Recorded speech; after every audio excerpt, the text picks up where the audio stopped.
Hey everyone, this is Mike with 30A. As you know, we're doing the Beach Happy podcast. It's not just about our coastal lifestyle, but it's also about happiness and the pursuit of happiness in a world where obviously happiness is something you have to work for. I'm here and have the pleasure of being with my friend Daisson Hickle. Daisson, you and I go back a ways. We have common interests for sure. Yeah. But then we also have very diverse backgrounds. You're a Green Beret, almost 20 years in the making. Yeah. I got out of high school when I was 19 years old, and that was about a year. Well, I was a senior in high school when 9/11 happened. And Okay. it just made sense. I wasn't ready to go to school, to go off to college. I feel like I wasn't, I guess, made for that necessarily, but I knew I wanted to see the world. So the military just kind of drew me in. And with 9/11 happening, found myself a year later in Iraq. Nowhere near Afghanistan. The coolest thing about that, even though you saw a lot of destruction, a lot of sadness, to be in a place where I could say that nobody that I've met has ever been in that part of the world has been intriguing. Mm-hmm. And I've been following that curiosity until today. Yeah. So we want to share with everyone some of your passions, because in addition to being someone who fights for our freedom, you're getting ready to retire from the service at some point. And we want to talk about in a second about your passion, what makes you happy, because the Beach Happy podcast is not just about people who've moved here to the beach and live here on the coast like you do, but it's about ultimately finding your passion and what drives you and motivates you. And so I know all of our fans want to hear your story. That said, you were born in Colombia? So my mother is from Colombia. My father was from Brazil. Okay. My father passed when I was about 5 years old. Mm-hmm. He was from diabetes. Okay. So my mother immigrated through the Bahamas illegally. Okay. And she found herself on the beach of Miami Beach. Mm-hmm. And that in itself is a wild story. I remember I ask her every time to retell it every time I see her. So she was brought to the Bahamas. She was put on a series of boats. Smuggled, basically. Smuggled, yeah. They went from island to island, and eventually they got into Bimini, okay, which is 50 miles from the coast of Florida. Mm-hmm. And from there, they took everything she had. She was able to hide some money in her bathing suit, mm-hmm. and she had to reapply a phone number on her forearm with a marker. Mm-hmm. And that was really the only thing she had to make it after she was dropped off. Mm-hmm. So in the middle of the night, they made it to Miami. They dropped her off, and all she had was a bathing suit. And she called that number, and from there, she just kind of made her way into the United States. And the rest of my family, well, most of my family kind of followed suit. But she met my dad when she was living in New Jersey. Mm-hmm. And my mom just kind of she grinded out. She started cleaning homes and made what we called the American dream, mm-hmm. In order to escape the violence that was going on in Colombia at that mm-hmm. time. And later, you obviously found yourself in the Middle East, but you also found yourself back in Colombia. I did. And so I was in Iraq. I was 19 years old. I was a little punk kid, had no idea what I was going to do with my life. And I was on this mission where I encountered a team of Green Berets in Iraq. We were doing this mission by the Syrian border. And these, very fit, bearded men in local garb, and they're all white garments. And, from afar, they looked like locals. Sure. Like Iraqis. And the closer they got, obviously they were not. So I started investigating what the hell. Yeah, how do I get in that club? Yeah, how do I be? Because one of those here guys? I am. I'm like changing out like motors and tanks, and I was sucking, know. Yeah. And I wanted to know what I had to do to be one of those guys. So eventually I tried out, but the cool thing is I found what they did outside of a war zone, and they would go to other countries and help militaries, fight for their own freedom. And eventually I found out the unit that I'm in now, they go to Colombia. And Colombia is actually one of their closest partners. Okay. So it was a way for me to give back to my country. Yeah. Not just in the United States, but my homeland.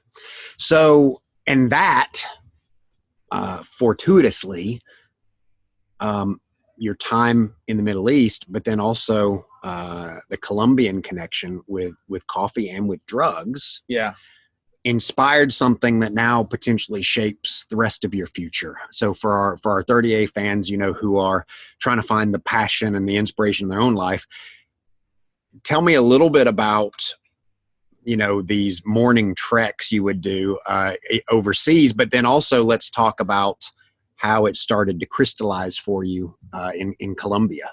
There was a particular time in Afghanistan where I lost a good friend. He was killed in a firefight in front of me, and I kind of had to process that. So on our fire base, we had a mountain, and I would find myself climbing this thing many times in the middle of the night or really early in the morning. And the thought is to catch the sunrise and have a good cup of coffee. Really, that coffee, it didn't matter if it tastes, if the taste was right, but just the fact that I was having a warm drink on a chilly morning, watching this incredible painting that's being drawn right in front of me. And it's different every time. Every day. And you see it here. Yeah, of course. The colors are just different. Like the way the clouds kind of hit the clouds, it's the water, it's everything kind of, even though you've seen it an endless number of times, it's different every single time. It's like seeing it for the first time every time. Yeah. And the way I could describe it is like God is painting a picture right in front of you, And then once that moment passes, he erases it. Yeah. So I had this moment in Afghanistan, and I try to repeat it as much as I possibly could. So you would climb up there, you'd hike up this mountain every morning before sunrise. You enjoy your cup of coffee. At some point, you start taking even friends. Yeah, so I started taking teammates. I started taking our interpreters and our Afghan partner force. And I would bring them up there, and we would share in the same moment. Eventually, what I did is I put a memorial up there for a guy that was killed a deployment prior. He was the team sergeant of the team that I was in at that time.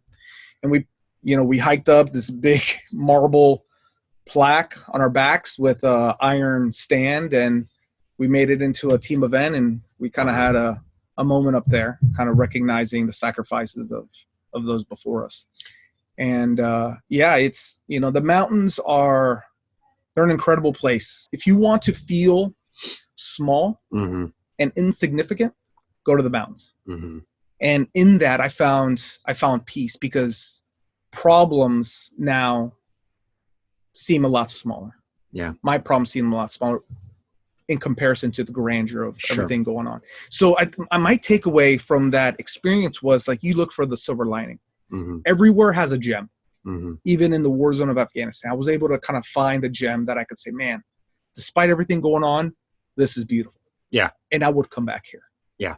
I've heard it's a stunningly beautiful country. Stunning place. It is a stunning place. I would go there if it was safe to travel. I would go there, and I would explore what that region. Let's talk about the people for a second. I don't want to jump tracks too much, because I do want to get back to the Java can and the story of how Colombia factored into the evolution of that idea.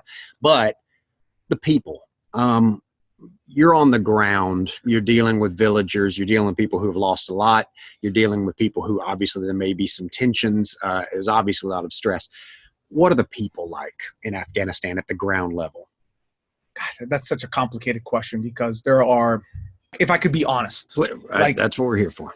People are complicated, right? Even people here. Yeah. We enjoy freedoms, but even still, people are unsatisfied, people are ugly. Sure. But then you find people that blow you away with their kindness and generosity. And you find the same thing over there. There are certain practices that here in the United States we are not accustomed to. Obviously, the way they treat women. Sure. As a society, it's a cultural thing, and that could be a big shock for most Westerners. But what I've seen people who will open up their homes to you. Right. I remember I was on a patrol, and it was a kinetic environment. It was, relatively dangerous. And we're there, communicating within the team. And this older gentleman, maybe in his 60s, 70s, he came out and he offered me a glass of water. I was young, and in my arrogance, I refused it, because of the paranoia Sure. of them, Of what we're being, of what we're, what we're asked to do at that time. But I've looked back at that time about the generosity and of those people that are very similar to the people that you might see here. And I found that we have more in common than we are different. sure. And I found that to be true all over the world. Yeah. In all of our travels, that's what I tell people is, there's always a random element and there's always a bad apple, whether you're in New York or New Orleans or Des Moines or Afghanistan or China. Yeah. But generally speaking, I find that everybody wants the same thing. We want our children to be healthy and happy. We just want to be kind of left alone and to be happy, and to not be oppressed. I think that it's a commonality that I find that people just everywhere are so generous. And, we're, especially in my mind, the media kind of paints this terrible picture that just freaks people out and it creates a xenophobic, culture. But, Afghanistan's different. It's different than going to Thailand or to Ecuador. It really is. They're under a whole different level of stress, and pressure that we can't understand, being in a fairly safe, place to live. In adding to that is, we're born with a deck of cards that we did not choose. Mm-hmm. I did not choose to be born in the United States as a Catholic. Mm-hmm. If I was born somewhere in the Middle East, as a Muslim, my feelings naturally would be a lot different. Of course. So I've learned to kind of understand that my perspective was almost given to me in a sense. Mm-hmm.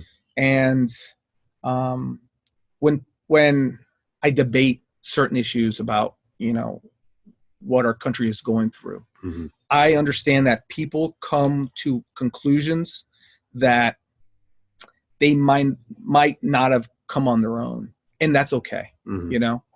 And just like you said, if what at the end of the day, what we want is to raise our kids, take care of our families in a safe environment. Mm-hmm. The means of getting there are very vast. Yeah. But finding the commonalities between you and I or whoever else, I think should be respected and should come first. So you have, paid respect to your fallen friends. You've started this ritual of this hike up into the mountains to enjoy coffee, sometimes in solitude, sometimes with friends. And then you find yourself in Colombia. Mm-hmm. And you find yourself going through your training, but also there's a drug element of what happens in some of the farms in South America or in, even Central and South America. So tell me kind of the next step. You're in Colombia, you're going through this training and continuing your deployment. What are you seeing at the coffee farm level, or what are you hearing that's kind of shaping this company that you'll eventually start?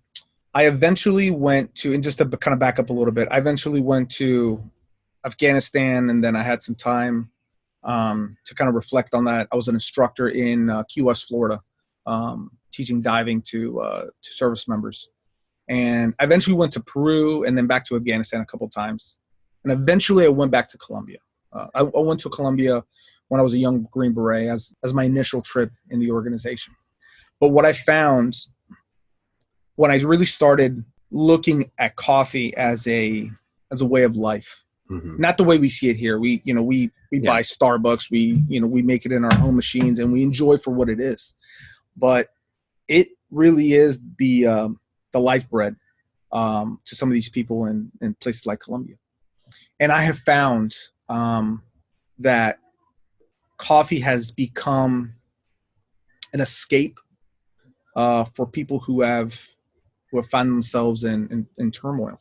I remember in my family's from Medellin. I was fortunate enough to travel there quite a bit on some trips to the region, and everyone knows Medellin as the epicenter of Pablo Escobar and the Medellin cartel. Yeah. And there was a region just outside of the city that was like really dangerous. They actually made a documentary called La Sierra. And it was one of the barrios of the city where a lot of paramilitary and insurgency fighting was going on as well with like the government. And there was a lot of drugs in that region, a lot of murders. Hands down, the most dangerous part of, I think at the time was probably the most dangerous part of the world. And you look back today, still you have to go there with someone who knows the area. You just can't, as an American, just walk in there. But they have kind of transformed the narrative from being the most dangerous part of Colombia to now producing some incredible coffee. So if people have chosen to live their lives in dignity in making an honest buck, not by drugs, right, but by a crop that they could be proud of, right? I know in other parts of the region where, especially with the FARC demilitarizing, you found a lot of people who walked away from that life and actually become coffee farmers, right? And I think that's an incredible story. Unfortunately, you have this duality where sometimes people don't have that luxury. So when big swaths of land are being controlled by terrorist organizations, they kind of dictate what you're able to grow. They come to you and say, hey, exactly. By the way, you're not going to grow coffee anymore. Exactly. So now families are having to make that choice. Is like, do I grow coca and sell that pennies on the dollar to the guy who's going to kill my family if I don't. The guy who's going to kill my family if I don't do it. Also, a story worth telling. I think that is what I want to focus the basis of my work after the military. So for people who don't know, and we're going to put the URL up and everything, for people who don't know, you've started a company called the Java Can. And the Java Can, in effect, captures not only the experience of being able to take and make a great cup of coffee anywhere, including in the back of our Defenders or up a mountain or just by the water. You're also trying to match this coffee set that you've created, which is I'll let you describe it in a second, but to match that with select coffees that you've curated through your international travels and through your international experiences. So to help share the stories of some of these individuals, what is the Java Can and how does it marry this initial experience you had with the stories of these farmers? Oh man, I could talk about this all day. So really what I'm trying to do is recreate that experience that I had on that mountaintop. So going back to my time in Afghanistan, when I was on that mountain, I had cached a old rusty ammunition can, and inside was some artifacts from past trips. And I would make coffee out of this old rusty ammunition can. And there was a little burner in there, and I would bring up the water and the beans, but there was like a little French press, a burner, some cups. So that way I just clean it up, throw it in there, put it back into my little secret spot, and then repeat it every week. And it wasn't until maybe 4 or 5 years later that the light bulb came on. It's like, I wonder if there's anything out there like this. And there wasn't. I scoured the internet and I couldn't find anything. So what I try to do is make the most complete kit possible for a soldier, an adventurer, someone who, drives the continent, to enjoy that same experience I had. Because to me, it was powerful. And I wanted to share that experience with others. So what I ended up doing is I created this company. I was actually deployed to Kabul, Afghanistan. And I started the company right there while in the middle of the deployment. I had no idea what I was doing. I feel like I still don't know what I'm doing because, I'm still in the military and I'm learning every day on the power of business. And when I started this thing, I was so naive, but nonetheless, I started it because, this concept of time, we just don't have it. Yeah. So I didn't want to wait 6 months, a year. Well, you've planted the seeds, planted the seed. Growing it over time. Exactly. How far do you think you are away from retiring from the service? I'm a couple of years, not to disclose too much of kind of what I do now in the military, but I find myself in about a year or so, I'll be drastically changing directions where eventually I would find myself retiring in a couple of years from the military. Okay. Yeah. Okay. And then from there, it's full steam ahead. The kit, which is in a, like I said, it's just such a cool ammo, case, and it's got all the things you need. I mean, you and I have shared coffee out of it several times before. Beyond that, you're also going on these adventures, currently in association a lot of times with your deployment. But the vision is that in some ways you may become a world traveler seeking out interesting stories and interesting coffee that people can partake of, that you'll hand curate some stuff. I mean, I've drank coffee from beans that you have picked in Colombia, which is amazing, and that's an amazing part of the story. And so what is your vision long term? And you and I remember having a beer at Sean Gully's, and we talked about, man, where am I going to take this company? I want to make an impact. I just don't want to sell kits in stores. I want to tell story. I think narrative is very, very important to me, but I want to make an impact and I want to give back. I think as a veteran-owned business, I think the natural angle would be for me to address like PTSD, veteran issues, and I think those are very, very important. But there are others that do it very well, and I don't know if I have in my grasp to address those issues better than someone else can. So I started really looking at foundationally what my company is, and it really is coffee, right? Mm-hmm. And a component of coffee that is very important and makes up 98% of the drink, right? 98% of this is water. And I started taking a couple months to really think about this. Access to clean drinking water is shrinking by the day, right? Mm-hmm. You look at places like Nepal or Africa. People look at drinking water as a sheer luxury. And generally it's women. They have to put the babies on their back. They have to walk. Hike 5 kilometers or whatever to grab a jug of water and then bring it back, right? Because they don't have, that accessibility there at their villages. So what we're doing now is I am creating products to be able to take my proceeds mm-hmm. and earmark them for water development projects around the world. Mm-hmm. And right now I am I'm working with a team of veterans to be able to do that. Mm-hmm. And we are going to be traveling to places like Nepal and working with some local NGOs to finance water projects and bring clean water to places where kids are dying mm-hmm. of like diarrhea. Yeah, just because it's so simple. Yeah, it is so simple, and it could be curable, and they just don't have the means. Mm-hmm. So I think that's going to be the mission. I want to tell the story of people, how coffee affects their lives. But I think the greater mission is how water, which mostly makes up coffee, mm-hmm. Mm-hmm. how that impacts the well-being of our mm-hmm. of our society and us as a species. Places like Colombia, they are blessed with an endless supply of water, mm-hmm. generally speaking. Mm-hmm. But then other places that produce coffee, like Tanzania or Nepal, they just don't have that. Mm-hmm. Mm-hmm. So I think those are the stories I'm trying to tell. Well, I know you have some top secret projects coming up, not just in the military, but also, in relation to your business. I don't want to delve too deep into it because I know you have some sensitivity about timelines. That said, is there anything you can, and we'll have you back if and when the time is right, but what kinds of things are you working on that you can share with viewers that are coming up in the days ahead for the Java Can? Here are some parts. I hope you wouldn't have to kill me if you tell me. No. Camera.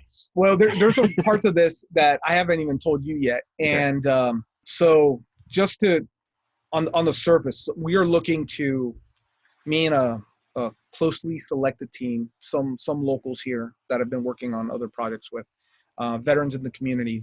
We are going to attempt to climb Mount Everest.